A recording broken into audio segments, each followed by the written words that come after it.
కిరణ్ తిరుమల శెట్టి దర్శకత్వంలో డ్రింకర్ సాయి అనే చిత్రాన్ని నా కుమారుడు ప్రశాంత్ మన కదిరి నివాసి అడపాల వీధి మరియు ఎన్జిఓ కాలనీలో ఉన్నటువంటి మా బాబు ఈ సినిమాకు కెమెరామెన్గా పనిచేశారు. ఈ కెమెరాను ఈరోజు వరల్డ్ వైడ్ ఈ సినిమా డ్రింకర్ సాయి అనే సినిమా రిలీజ్ కావడం జరిగింది. ఈ సినిమా చాలా బాగా వచ్చింది.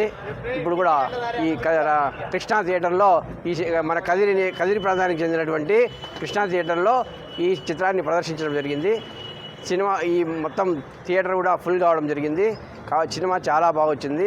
మంచి టాక్ కూడా వచ్చింది. సినిమాకి మంచి రేటింగ్ కూడా వచ్చింది. కాబట్టి ప్రతి ఒక్కరూ మన కదిరి ప్రాంత వాసిని ఎంకరేజ్ చేయాల్సిన దానికోసము అందరూ ఈ సినిమాను చూసి మా బాబును ఆశీర్వదిస్తారని కోరుకుంటున్నాను. చెప్పు.